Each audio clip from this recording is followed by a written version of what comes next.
नमस्कार, मैं doctor Jeevan Singh Titiyal, doctor Rajendra Prasad नेत्र विज्ञान केंद्र का प्रमुख बोल रहा हूँ।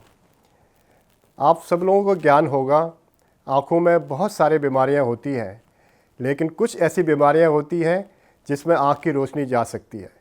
उनमें से एक प्रमुख बीमारी है जिसे हम काला मोतिया कहते हैं या ग्लोकोमा। ये ऐसी बीमारी होती है जो धीरे धीरे आँखों की रोशनी बिना पता चले ही ख़त्म हो सकती है। ये बीमारी किन मरीजों को हो सकती है? ज़्यादातर उन लोगों को ये बीमारी होती है जो 40 साल के ऊपर की उम्र के हों, या फिर उनको कोई ऐसी बीमारी हो जिससे काला मोतिया होने का चांस बढ़ जाता हो, जैसे डायबिटीज़, ब्लड प्रेशर का होना, या आपको ऐसी बीमारी हो जिसमें आप कुछ गोलियां खा रही हो जिसे हम स्टीरॉयड्स कहते हैं, या फिर आपके शरीर में कोई एलर्जी हो जिसके कारण से दवाई लेनी पड़ रही हो, या फिर आँखों में ऐसी बीमारी हो जाए जिससे भी जो है काला मोतिया हो सकता है। ये काला मोतिया बीमारी होता क्या है? हम जानते हैं कि आँखों में एक नॉर्मल प्रेशर होता है।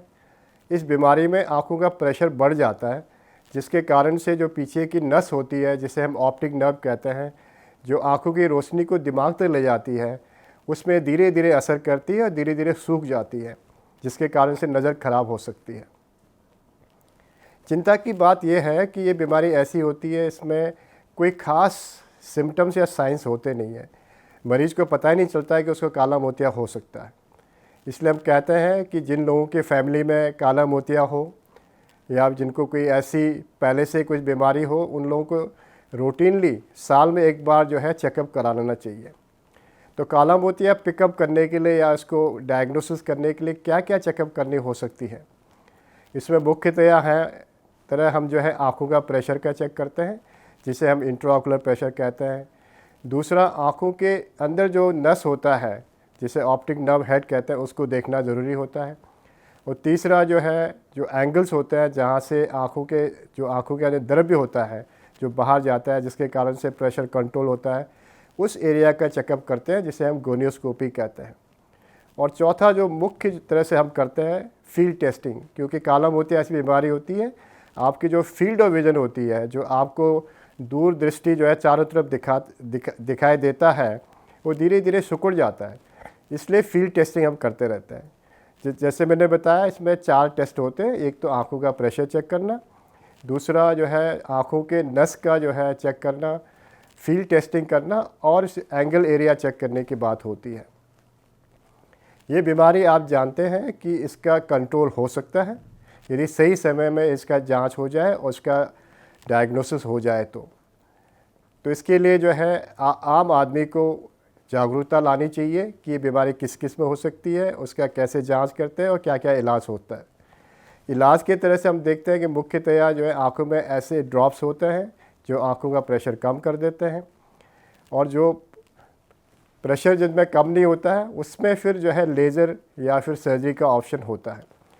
तो हमारा मुख्य ध्यान इसमें रहता है कि डायग्नोसिस जल्दी हो जाए, जिससे कि बीमारी आगे न बढ़े। यदि बीमारी आगे बढ़ जाती है और नस खराब हो जाती है तो उसकी रिकवरी दोबारा नहीं हो सकती है। इसलिए बीमारी को शुरू में ही डायग्नोसिस करना और कंट्रोल करना अति आवश्यक है। हम जानते हैं कि बहुत से ऐसे मरीज़ होते हैं जो दवाइयाँ डालते रहते हैं, लेकिन हम हमेशा ये कहते रहते हैं कि आप दवाइयाँ सही समय में डालिए और सही टाइम के ड्यूरेशन में डालिए, जिससे कि आपकी आँखों का प्रेशर में ज़्यादा फ्लक्चुएशन ना हो। यदि आप दवाई छोड़ देते हैं बीच में तो बीमारी बढ़ सकती है। हम जानते हैं कि इस बीमारी में जो दवाई हम देते हैं उससे जो है बीमारी जो है रिवर्स या वापस नहीं हो सकती है आपकी नज़र, लेकिन जहाँ पर नज़र है वहीं पर रुक सकती है। तो बहुत से मरीज़ दवाई छोड़ देते हैं कि उनको ये नहीं लगता है कि दवाई से कुछ फ़ायदा हो रहा है। इसलिए नियमित रूप से दवाई डालना, यदि आपको महसूस भी नहीं हो रहा है कि अच्छी हो रही है बीमारी, तब भी आपको दवाई डालना बहुत ही आवश्यक है। और बीच बीच में जैसा हम कहते रहते हैं, यदि आपको काला मोतिया बीमारी हो जाए, आप दवाई डाल रहे हैं आँखों में, तो हर 6 महीने में आँख का रेगुलर चेकअप करना बहुत ज़रूरी है। यदि आपके फैमिली में काला मोतिया की बीमारी है, आप डायबिटिक हो, आपको ब्लड प्रेशर की बीमारी हो, या आपको एलर्जिक डिसऑर्डर हो जिसमें आप गोलियाँ खा रहे हो, तो साल में एक बार ज़रूर चेकअप करा लीजिएगा। तो ये जानना ज़रूरी है कि ये बीमारी ऐसी है जिसमें आपको ख़ास सिम्टम्स नहीं होंगे, लेकिन धीरे धीरे नज़र जा सकती है। मुख्यतया ये जो है, जैसे मैंने बताया, 40 साल के ऊपर के एज में पाया जाता है, लेकिन कभी कभी ये बीमारी जो है जन्मजात भी हो सकती है, जिसे हम कंजेनाइटल ग्लूकोमा कहते हैं, और कभी कभी यंग एडल्ट्स में भी हो सकती है, जुवेनाइल ग्लूकोमा जिसे हम बोलते हैं। तो आप देखेंगे कि किसी भी एज में काला मोतिया हो सकता है, और इसका ये जानना ज़रूरी है कि सही टाइम में इसका जांच हो जाए और इलाज शुरू कर दें तो बीमारी की रोकथाम हो सकती है और अंधता से बच सकते हैं। आम तरह से हम जानते हैं कि सफ़ेद मोतिया हमारे देश में, पूरे दुनिया में सबसे मुख्य कारण है अंधता के कारण। लेकिन हम जानते हैं कि मोतियाबिंद और काला मोतियाबिंद कभी कभी कन्फ्यूजिंग होता है। काला मोतिया जिसमें आँखों का प्रेशर बढ़ जाता है, जिसे हम ग्लूकोमा कहते हैं।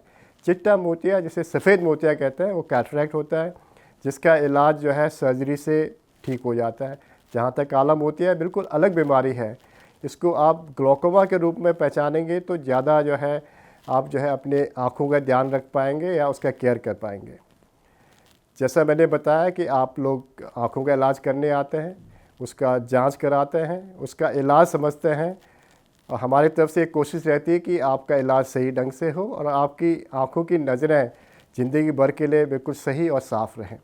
अंत में ये कहना चाहूँगा कि शरीर है क्योंकि आपकी आँखों में रोशनी है, ज़िंदगी है क्योंकि रोशनी आपको दिखा रही है। तो हमेशा आपकी आँखों की रोशनी सही रहे, इसलिए आप ध्यान दें, कोई भी आँखों की बीमारी आपकी रोशनी न चुरा दे, जैसे काला मोतिया। धन्यवाद, नमस्कार।